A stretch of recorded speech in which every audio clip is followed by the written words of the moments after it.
Okay. Hello. Thank you.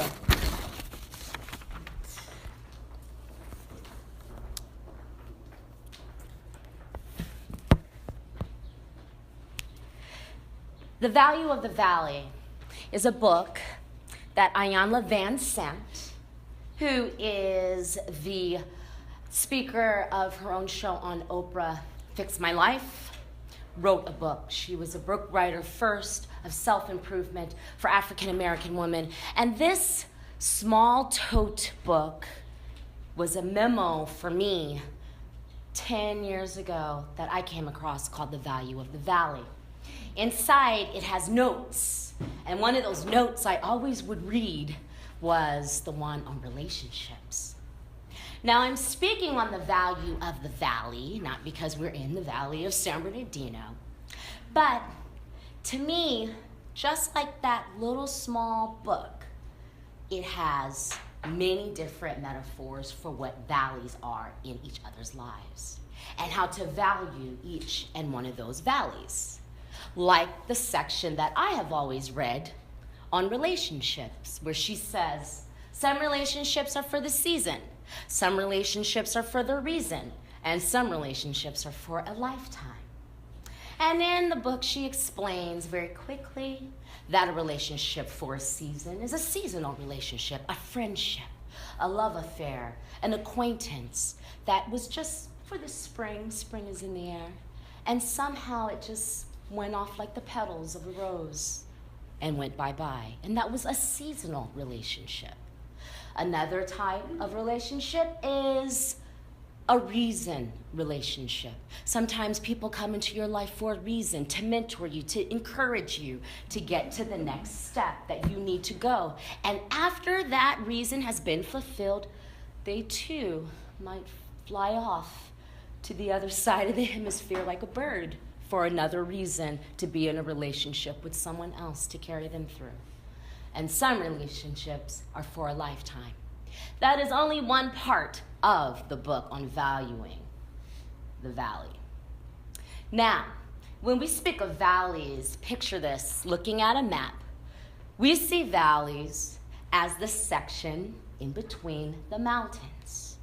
Now, when we think of the mountains of achievement and accomplishment, we have all known to have to go through a valley. Now, some people settle in a valley, start a family in a valley. But one thing is very clear. There are 3 things that do happen in valleys. That's why you have to learn how to value the valley. We can grow in a valley. You can plant new crops for farms in a valley. You can regroup in a valley to get ready for your next mountain and peak of accomplishment or whatever it is that you're trying to achieve.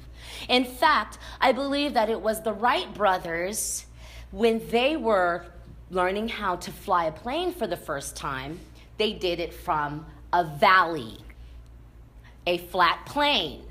They did not do it from a mountaintop and just jump off the cliff, no.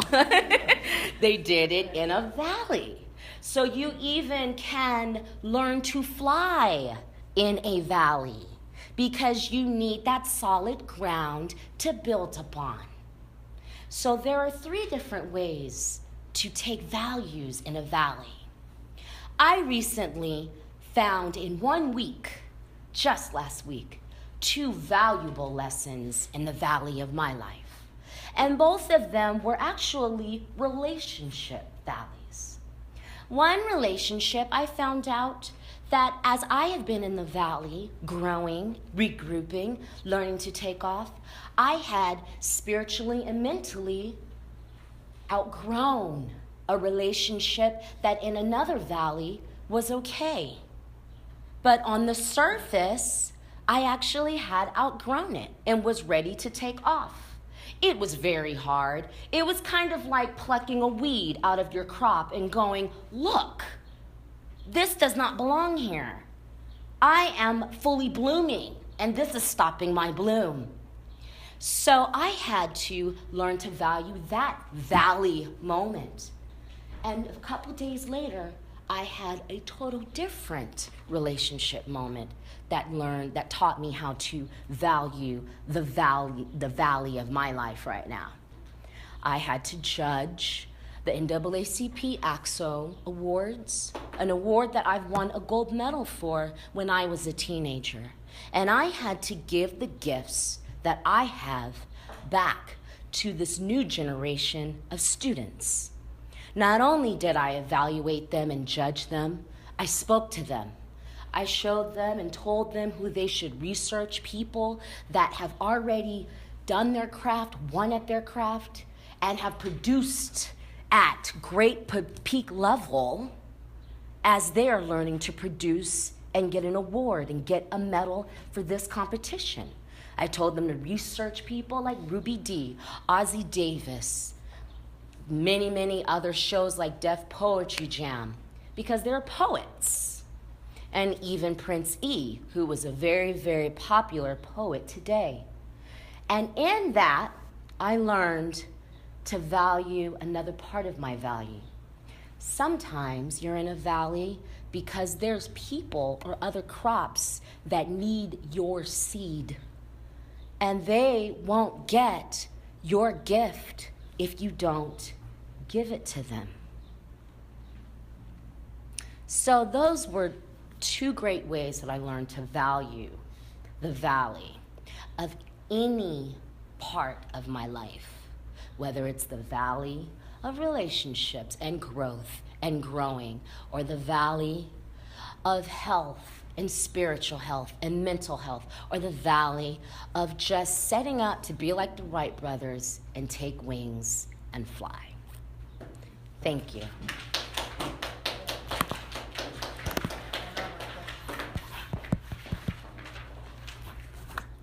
Thank you. Thank you. Thank you for having me. I have 3 Aunt Dots. One of my Aunt Dots passed away a couple years ago. She had a doctorate from Alzheimer's. She passed away on my father's side of the family, and she was an Aunt Dot. I have another alive Aunt Dot that is my mom's sister, Eula Dean Saxon. She also is a doctor, and we call her Aunt Dot. And when I saw Introducing Dorothy Dandridge starring Holly Berry, I overheard them nicknaming her Dot, so I just kind of attached her as my Hollywood Aunt Dot. So I have 3 Aunt Dots that all help me now connect the dots. My alive Aunt Dot on my mom's side told me a story once when I was a child. I was 2 or 3 years old, and she used to collect bells, glass bells. And evidently, while in Sacramento, we were visiting from Southern California, and I sort of got away from the family, and everyone heard clack, clack, clack, clack, clack, clack, clack, clack, clack. And what had happened was I, as a toddler, was reaching for the top bell.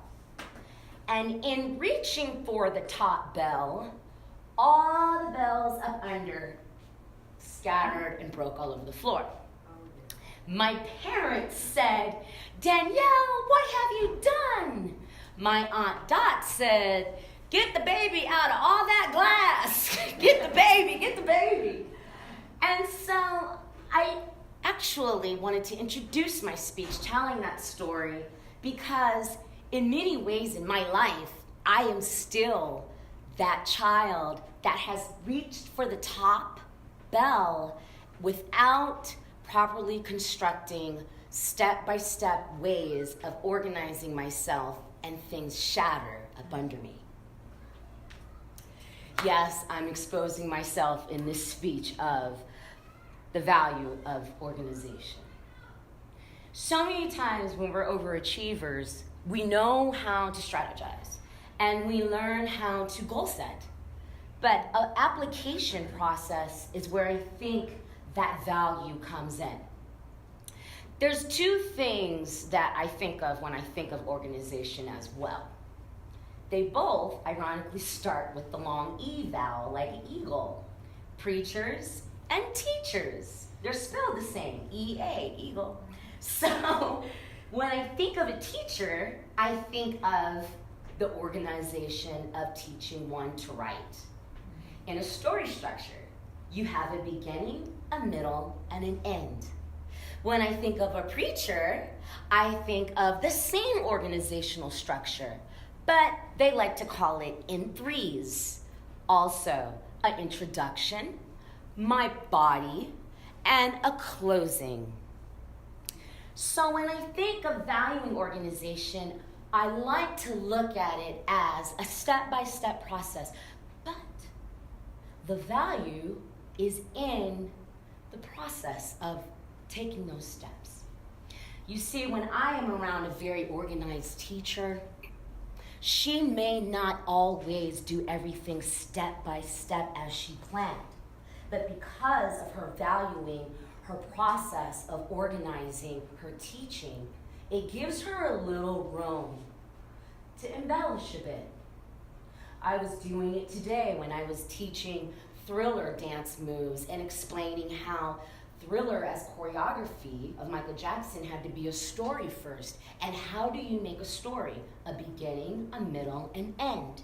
So in a dance story, you would have the beginning coming out, the body of the choreography where you dance a bit with some other moves, and then an ending, which we all know when the monsters go away, Michael Jackson's no longer a monster and he's just with his girls saying, it's nothing, I'm here to save you.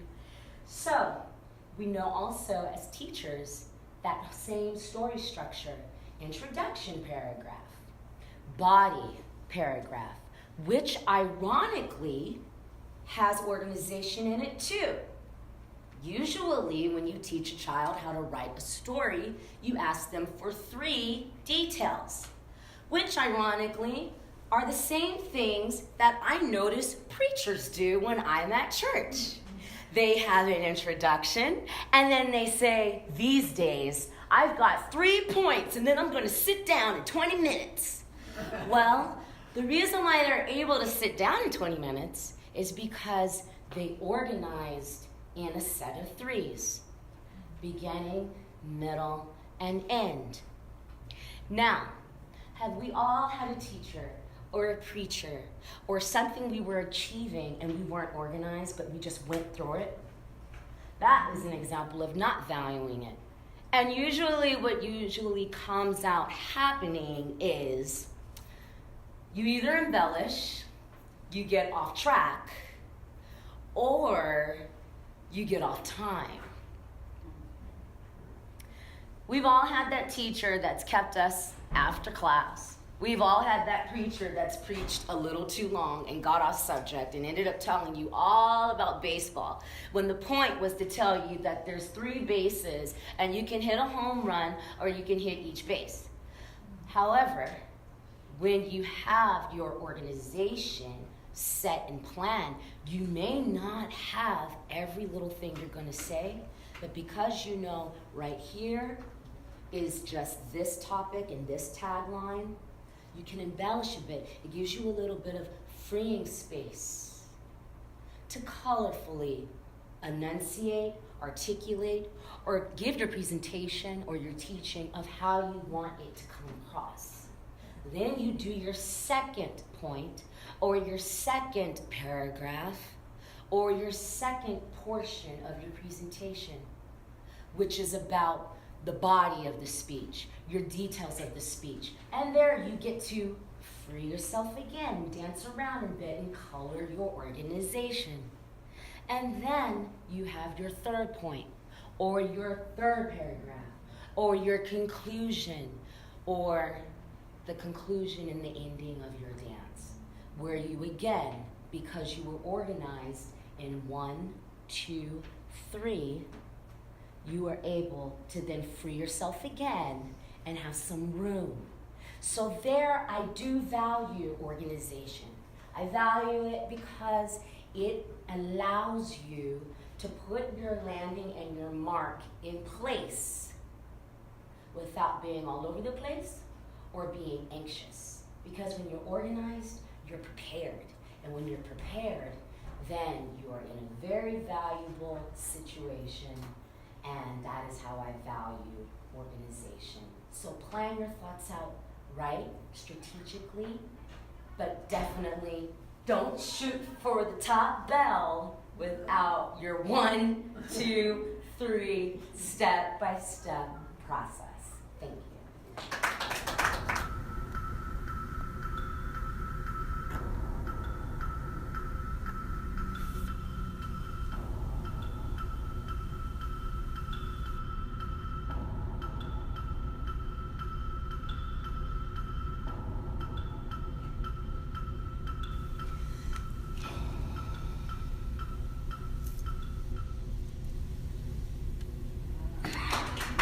Thank you. So that is Metamorphosis. I've been doing that dance since I was 14 years old. The first dance I did was Everything Must Change by Quincy Jones, where I went to the Nationals of Indianapolis and won silver there. So I got a first-hand look at what the lady was saying here about people bringing their A game, because that was very much how I was groomed to be the best of the best. I grew up already in dance studios, so it was already very competitive for fun. I liked winning trophies, and I liked going away to dance conventions. It was really something else other than school that propelled me academically as well as in life. It was something else. I really liked it, and I enjoyed it growing up in a dance school. However, when ACTSO and other scholarships came into my life, I then got to see something that had propelled me into more of an influence of being an artist and owning my art, of my chosen dancing career of that time. Just per se, that same year I won the Music Center Spotlight Award. So I was already in preparation. And then when ACTSO came back around, I had been so prepared. Like Dr. Oz says, luck favors a prepared mind, that I was already ungroomed to be like the best of the best with this dance. So when I performed the dance, I had the same intimidations because I was from California, and there in the East Coast had PAs, which are performing arts schools. So everyone said in Riverside, you know, you're going against people that dance all day and go to Baltimore School of Performing Arts and LaGuardia School of Performing Arts. And I had seen that the first year when I did Everything Must Change. However, what I actually noticed was, although the technique was there, and all those dancers that danced all day had way more extensions than I did, balances than I did, I knew how to tell a story. And that was what modern dance did for me. When we started dancing into modern dance, Clifford Breland garnered us under music without words. Metamorphosis started off as a Barbra Streisand song, The Man I Love, and then one night he was watching it mute and playing John Williams at the same time, and it came together at the same time, like awesomeness. And so the song had changed, but the story didn't change. It was still a metamorphosis. And then we went from there. So Metamorphosis told a story, whereas the modern dancers that had the dance technique and had everything perfect with their steps and with their etiquette and with their behavior and their bun and their lifted up, they didn't tell a story, and they didn't have the presence to move people. So I think that's really how I won the gold. How many of you guys did last year? Okay, so you know that at the ceremony they ask students to come and perform their works. I was not asked to do that. I actually remembered crying in my hotel room in anxiety because I was waiting on that phone call, because I felt that being asked to perform meant you were going to win. So they asked a friend of mine named Zuli that went on to do Broadway, Bringing the Noise, Bringing the Funk, who is my friend Zahelia's brother, and a guy named Jamal Story that went to Lula, Washington to dance. And I was in tears because I was not asked to dance, and I thought that that was the ticket to win. And when they called my name for the gold medal, I was very surprised. As a hearing 15-year-old senior from Eisenhower High School, it was like I was floating in air. So when they say, bringing your best, bringing your A game, it really is a little bit more than that, because ACTSO for me was not just a competition. It was like the Olympics, and we don't have a dance category in the regular Olympics, so I treated it as like if I was that volleyball player or I was that gymnast. And then the first year I went, I saw other gifted students just like me. And they were not competing with each other. We had jam sessions. We talked, we traded numbers. He was from New York, she was from Tennessee, she's a junior, he's from Chicago. We kept in touch with each other. He was going to Berkeley Music School.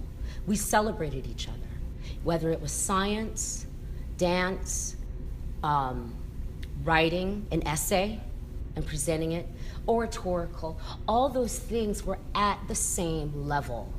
There was not singing and then dancing.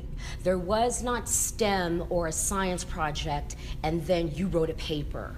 It was all celebrated as the African academic, cultural, technological, scientific Olympics, because we need that, especially in the time that we're in right now. And I had that chance to feel celebrated and to know what it was like to celebrate myself as a high school student growing up in the arts. And from there, it pushed me to go ahead and own that, even though I didn't come from a PA like we have now in LA. I didn't come from LaGuardia Performing Arts School, where you could get a shoe-in to like an AMDA or a record deal like Khalees, someone that was always around it. I had Bree Dance Theater in Eisenhower High School, and a parent that definitely wanted me to be well-rounded and pushed me in my craft, as long as I was also staying up in my studies. So we need this, and it should be represented today more than anything, because it had such a powerful influence on me. From ACTSO, I then went on to get scholarships to Alvin Ailey for the summer. When I did the summer at Alvin Ailey, a lot of the people that I was in school with did ACTSO. And they remembered me. They said, "You're the girl that won that gold medal." And we stayed in contact. One of the young men played the trumpet. He went to Berkeley Music School, and I was about to be off to college. He was playing in a play, Jesus Christ Superstar, and he remembered me. His name was Luis Camacho. And so I got to stay in contact with people. So while I was at Alvin Ailey for the summer, learning that I probably will want to go to college even before having a dance career, I was in with peers that were, that's the girl that won, that's the girl that won. She could dance, she could twirl, as they say now. But ACTSO did that for me. And we were all from different places. There was some girls from Oregon that we played together when we were at Alvin Ailey in the summer, and we totally linked because we met first at ACTSO in that whole convention. So it really was a powerful influence of communion and celebration. And I celebrate you, you're a great singer or oratorical artist. I celebrate you, you're a great scientist. And when we see each other in the future, we always have been there for one another. It's like a sorority before sorority, or a fraternity before fraternity. Now, other influences that ACTSO has had on me is I just started jotting down some things like, what else did I get? I got a computer. This was when computers and Prodigy first started. It is 94. I also got to meet Nelson Mandela. I did not know who he was at that time. I was a child, and I remember walking up to him and shaking his hand and very quickly walking away because I wanted to get my award and all this other stuff that was going on that day. He had just came from South Africa to speak to us. I do not remember what he said, but I do remember he was there because I was like, This man is important. He's from South Africa and he just came out of jail. But I did not know who he was. Mindfully, I wasn't aware of it. And probably wasn't listening because I was thinking about if I was gonna perform or not or something like that, like we do as teenagers, right? So there's so many connections that were made in just 1 week of time with other African American and colored students such as yourselves. NAACP, I always say that my gold medal was the gold medal in nationals, but also in the world, because I remembered there being a Tokyo chapter that was there. So it wasn't just African Americans, it was NAACP colored people. And so I remembered having many different people to connect with on a real level that was not competitive, but just, I embrace you, you're my sister, because we're gifted. And gifted artists and gifted children, I do believe, should always cherish and embrace other gifted children. As we are growing up in this time, we do not celebrate that enough. We celebrate the separations, the hurdles that were jumped, but we don't celebrate the finish line enough. And a lot of times people don't value getting to the finish line because they don't know what that looks like. They only know this test, this art, this math, but they don't know that it's all put together. So I'm gonna share a story. I got it from my brother, and what I'm saying. A young lady in high school comes home to her mom and she's like, I just lost my boyfriend, my best friend took him, and now she doesn't want to be my best friend anymore. I don't know who I'm going to at the dance, and my teacher, who I was getting an A in the class, refuses to call on me and just decided to use my idea that I told him in his science project, and he doesn't even want to answer my hand. Life is horrible. The mom says, you want a piece of cake? Because she's making a cake. The daughter says, I'd love a piece of cake. Oh, Mom, this cake is awesome. What's in it? Well, why don't you just try some baking soda? Oh, that's gross. That's awful. No one likes baking soda by itself. What about this oil? Why would I have oil all by itself? What about this egg? I would never do that, Mom. That is gross. Right. All these things separately might be gross, but you put them all together and they make the ingredients of a cake. That's what ACTSO is for me. You put all the gifted children together and we create ourselves and celebrate ourselves and learn that we can own who we are and move to the next level of schooling, of support, in this technological race of life where everything is 10 seconds of energy and, whatever comes next. So I congratulate you guys all on doing this. I push you guys to prepare yourselves to be the best of the best. My father, when he was alive, always used to say, if you're gonna do something, be the best at it, or why are you gonna be mediocre at it? Be the best at it. It is not a time right now where we can just sit back on our loins and be, I think I'm okay. No, you need to know that you're good. You need to know that you're worth it. And you need to know that you are the best of the best. And that was the winning mentality I went with. Some people I remember saying, you think you're better than everybody else? Well, here's the thing. When people tell you that you think you're better than everybody else, and then they see the result of that, it should probably tell them that they might need to start thinking that way too about themselves. And I know, as backwards as it sounds, it is very true.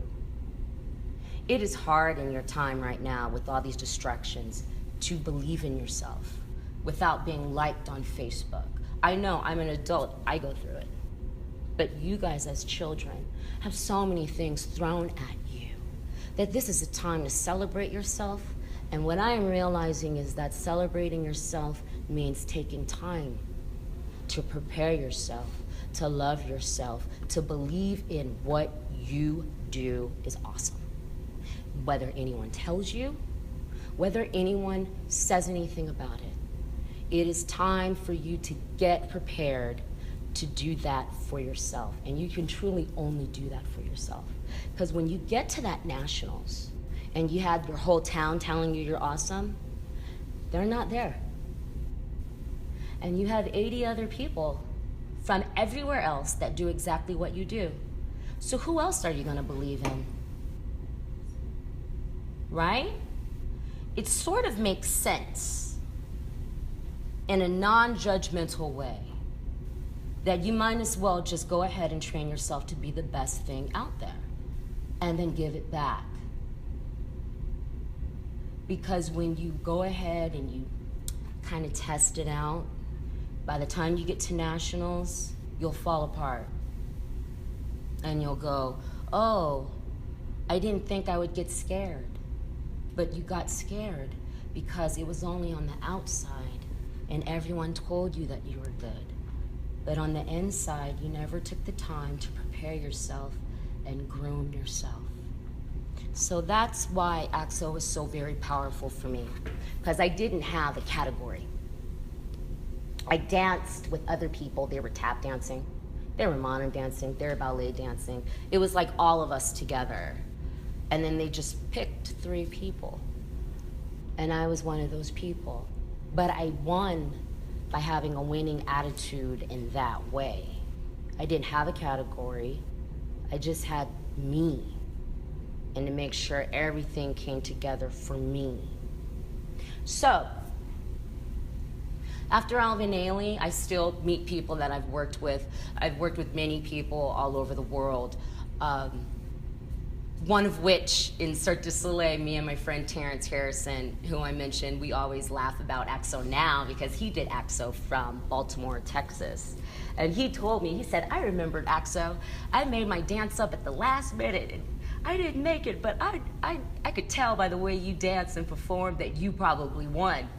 And when he told me that, it always dawns on me, the key to preparation, it's not just technological, it's not just technique, but your mind has to be prepared. And again, you're gonna have people there that are very gifted, just as you are. But the winner is the one that has confidence in their gift. Okay? And help me welcome Daniel Hahn. Thank you. I'm a hugger. Thank you. All right, so thank you and welcome. I want to first thank Jose. This speed reading tutoring that he is doing, I'm really going to take that on because I know there's this book that I have not been able to finish yet called The Politics of Diplomacy. It's 600 and something pages, written by ex-Secretary of State James Baker, and I'm in the middle of it. And I have not been able to finish it because it's such a strategic book to read, and yeah, but I've always been an avid reader. So thank you. Where I come from in San Bernardino, California, we have a nickname for me called Miss Miracle, and it comes from something that is particularly sweet.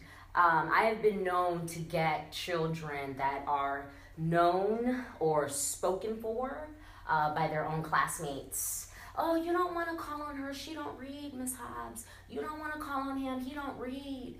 And I have been known to get them to read. And it's always been something very natural, something very encouraging and motivational that I've allowed myself to do, where I just make myself available when I'm teaching in 3rd grade and 4th grade and 5th grade classrooms. That lets them take that wall down, that guard down, to even try something that they go to school for. So I know me coming up, it's always been, why wouldn't you know how to read? Why wouldn't you want to know how to read? And I use that when I'm teaching and I go into classrooms, and I have been known to get the name Miss Miracle because I've gotten a couple of kids to learn to try to even try out reading. I've even gotten them to come up in front of the classroom. I got one girl, true story, I have to share with you. In the 3rd grade classroom, it was half ELLs, and everyone said, she doesn't read, don't call on her, she doesn't do anything but draw dolls. And I asked her, I'll just say her name was Tiana or something, and she decided to come sit with me at the table, and she told me a story. And I said, write that down as a sentence, and I helped her write it down as a sentence. And she wrote a 3-sentence story, and then we went over pronunciating it correctly, and then before lunch, she raised her hand and said, I want to share my story. True story. Got up in the middle of the classroom and read her story. Tears came down my eyes. So that's how I got the nickname Miss Miracle. So thank you, Jose, for having me here to share this part of myself with you guys. The only thing worse than being blind is having sight and no vision, by Helen Keller. The only thing worse than being blind is having sight and no vision. I think of the power of education as that. I think that in education, the power comes from using education to make you learn how to manifest a vision for yourself. Other than our studies and getting work done, when we are able to think, to read, to write, we are then able to cultivate a side of us that allows us to think of having goals, think of establishing ourselves, think of going to the next level of our life. And that is what I call having a vision. So when I think of the power of education, I always think of that saying, because that is the power that it instills in me, is that it produces a actual attribute of having vision for yourself and for others. Now, this is another saying that I got from a book. It's like my little secret book. Me and Bill Gates have a secret book. It's called The Master Key. I stumbled upon it as I heard he did. And there is a really great quote in chapter 13, which talks about the dreams of a dreamer. It says, we have come to know that thinking is a spiritual process, that vision and imagination preceded action and event, that the day of the dreamer has come. The following lines by Mr. Herbert Kaufman are interesting in this connection. They are the architects of greatness. Their vision lies within their souls. They peer beyond the veils and mists of doubt and pierce the walls of unborn time. The belted wheel, the trail of steel, the churning screw are shuttles in the loom in which we weave their magic tapestries. Makers of empires, they have fought for bigger things than crowns and higher seats than thrones. Your homes are set up on the land a dreamer found. The pictures on its walls are visions from a dreamer's soul. They are the chosen few, the blazers of the way. Walls crumble and empires fall. The tidal wave sweeps from sea and tears a fortress from its rocks. The riding nations drop off from time's bow, and only things the dreamers make live on. That's one of my favorite quotes of all time when it comes to thinking about the power of education, making goals happen. Because I have a character named Danigirl, and her actual saying is, dream it, do it. So once you can dream it, then you can do it. But you have to know how to cultivate it. And that's where education has come into play with me in my life and many other people's lives that I look up to. Part of my background is a lot of entertainment. And I've danced, I sing, I act, I write, I've written a book. I like to think of myself as a Renaissance woman in the making. All right. Right. I got that from Maya Angelou. So a Renaissance woman is like the opposite of a jack of all trades. They actually do all those things. They actually do bring value to all those things. So they're actually good at all those things because they have brought a benefit and a value to the things that they've laid hands upon. It's not like you don't finish. They finish things to the end. But I think the thing with Renaissance people and Renaissance women is that they finish with a passion streak and a passion spark left up on it. Not just a finish, but a finish with a sense of passion that someone put their love into this. Someone took the time to do this with nurturing hands and love in their craft. So as an artist, I have been able to cultivate education in my art. When I was growing up, my parents were both educators. My father was city councilman in San Bernardino, 6th Ward. He helped build the whole West Side that you know today. And he also was a school teacher of economics and government in high school. My mom was the high school English teacher, so I had tons of big sisters and brothers always babysitting me and telling me how great parents I have. And I remember as a child acting like this was my board and being like, no, this is wrong, and playing teachers, playing school teacher. And it was fun growing up. And then I started to grow up and mature as an artist dancing. And I also had the component of you got to keep your grades up. But my father did not do it from the perspective of you got to keep your grades up. He did it from an angle of that's just what's expected of you. You're a Hobbes. You come from excellence. You come from good stock. You don't come from mediocrity. So yes, you knew to dance. You have dance class. Yes, we had church. You say your prayers. When you grow up, you can decide what you want to be. But you're going to church. And yes, you don't get a C. You don't get a B-. You're a Hobbes. It's expected of you to be a person of excellence. So I grew up always thinking along that level, which is what many people will call today being well-rounded. As I got into high school and my art had grown into getting to scholarships, NAACP, and the Dorothy Chandler Music Center, my academia grew too. And the reason why, and I'm going to kind of tap dance a little bit, and it will come full around, so just come with me.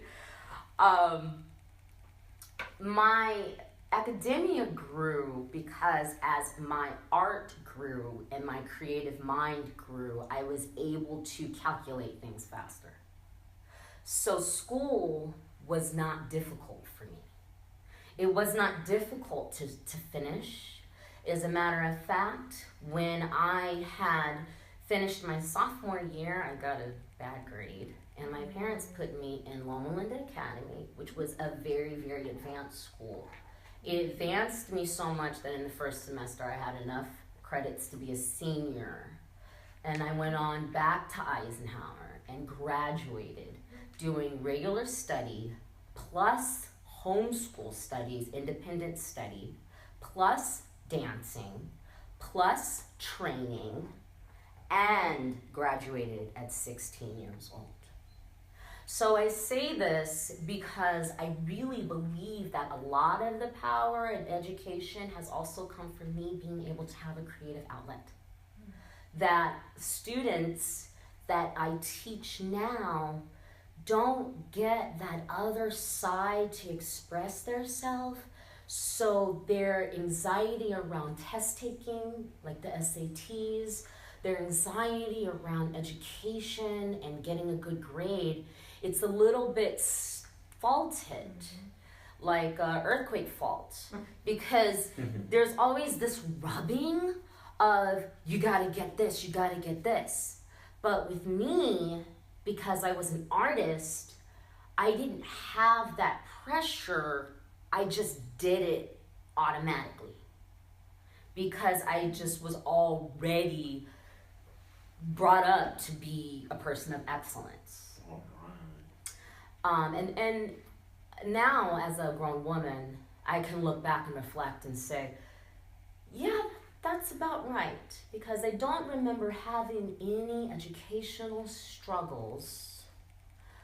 I also did not have a problem motivating myself to do what it is I needed to do. And I didn't ever have a time where I had to have that, if you don't get this grade, there'll be no more dance class. It already was innately understood that I do this like this. Now, friends growing up bullied me. I got bullied in high school in my math class at one time. I was thinking about it yesterday, and one of the ladies said to me, because the bullying had gotten to the point where we ended up in the principal's office. And the girl said, I think her name was Trinice, she said, well, the thing is, you always are going away with your dance competitions and you come back and then you do your math and then you're done with your math and then you want to hang out because we're not done yet. But you want to talk about all your accomplishments over the weekend. And they didn't have those accomplishments. So they would bully me and tell me, oh, you think you're all that, and blah, blah, blah, blah, blah. And as an adult now, I can understand that because when I teach, I'm able to pick up on it when there is another gifted child, such as myself, in the room that is finishing their work and has time left over and something to talk about that they did over the weekend. And other students are kind of like, we don't want to hear that because we didn't do anything over the weekend like you did, which is sad because you want to share yourself with people to encourage them to do something with themselves maybe, right? That's why we do those things, But I did have that bullying component. And I'm very grateful that didn't stop me from going ahead and pursuing education. Someone's calling you right now. Just so you know. Okay. I'm glad I didn't let that stop me from letting me pursue my education. I went on to finish school. I went on into education and got my BA in dance at Cal State Long Beach. But I want to stay right here for a minute because in high school is when you take the SATs. And what I have seen as a tutor now is that I see when a student kind of checks out because they know that this test is important. They know that this test is part of the measurement of them getting into the right school or something of the sort. However, connecting that importance to making it relative, like really, really relative and motivational is really where I want to kind of stick around in right now. Because as I study for my teacher's credential test, we're in the moment of intrinsic and extrinsic motivation. So this is great timing right now for me to do this. Intrinsic motivation talks about a child, such as myself, that has this automatic motivation to finish their work. Or maybe they have a motivation with one of the subjects, like science or reading or language arts. And so you don't have to kind of get them to self-regulate themselves. They just do it automatically. Extrinsic motivated children are the type that are doing it for the grade or doing it for the score. So it's like this out here type of thing. There's nothing really for me here in my heart. It's out here. So I'm doing this for this. I'm taking out the trash because it's my chore that I do. I'm not taking out the trash because it smells and it just, common sense, take out the trash. So in those two categories also comes the genius of creativity. Because what I have found is that I have a creative genius in my dancing and performing that I apply in education. And that's what I did growing up. So my intrinsic motivation came from my spark of being motivated and encouraged creatively. Even if I wasn't a dancer, I probably would have done the same thing if I was a painter. If I wasn't a dancer and a singer, I probably would have done the same thing if I was playing an instrument. I was able to use the motivation from one thing and transfer it into my education, because I knew from my parents being educators that education was going to be a key route for me, period. And then as I grew up, I started to notice the creative transferred my motivation, but the application of it all came from understanding I take my education and I'm able to articulate my creativity in a way that most creative people are still trying to learn how to do today. And that is really the power of creativity. So I bring this up because, and the power of education. One of the artists that I got to work with was Beyonce, and then leading on, I got to work with Shakira. And Shakira, yes, we're both born in February. Queens are born in February, yay. We're both Aquariuses. She graduated at 15. She's got a high IQ. I get it. But just in these past 10 years and a decade, she's also done something that's been very foundational for me. She has opened up 7 schools in Colombia. Wow.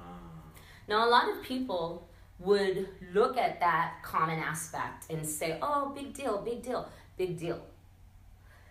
Colombia is a country that you don't have public education. Interesting. You have a class of education. So if you are high class, you go to school. If you are low class, you go to the cartels. And that is your education. It's just that straight up. And so she, being a great music artist, great creative person, saw a need that people need to be educated. People need to know how to read and write. If you can't read and write, you can't make decisions for yourself. And she is a prime example of what I wrote in my blog. If you can't make decisions for yourself, then someone is going to make the decision for you on what you're going to do. And it is 9 times out of 10 going to be the lesser side of who you really are. So she opened up, I think, about 7 schools called Foundation Descalzos Pies, or Foundation Pies Descalzos, the foundation at your feet. And she has been doing some wonderful things. And I really, I uproot her and totally praise her for doing that.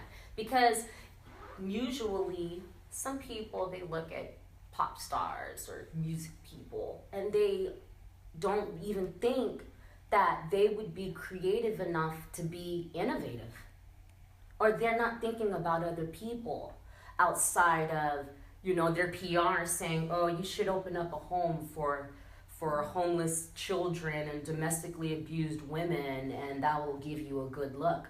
She actually did something that started a foundation, because now Colombia has a Department of Education, which they probably did not have before as a country. Wow. So that's the degree of global literacy that I like to conquer and expand on, which through her eyes, looking at it, I see is completely attainable. Other than using Shakira as an example, and all the Renaissance women as an example, I also just always like to bring it back home. My mom is from Georgia, and she grew up 13, 3 boys, 10 girls, in back Georgia, country Georgia, Waynesboro, and my grandparents put 10 of them through school. Now, our fear factor today is eating a tarantula. Try that as a fear factor. Try living until 104, seeing your grandchildren, your great-grandchildren grow up to pick better decisions to lead in life. And it all started with a grandma and a grandpa that said, I don't know, Mrs. Jones. Those aren't our kids, because our kids don't pick cotton. They're going to school just like your kids are going to school. And knowing that my grandparents rooted that education was freedom. And as we've grown into more things and different careers, we still find out that when it comes full circle, it really is freedom. If you don't know how to read, you don't know how to read a contract, you have no freedom. Then you're left with what is provided for you because you didn't take the time to educate yourself on what you needed to do. So education is freedom, it's powerful, and allows us to create, and allows us also to articulate our creations. Any questions? Wow. Beautiful. That was beautiful. Thank you. I have some questions. Okay. I have questions. Dream it, do it, Danigirl! Woohoo!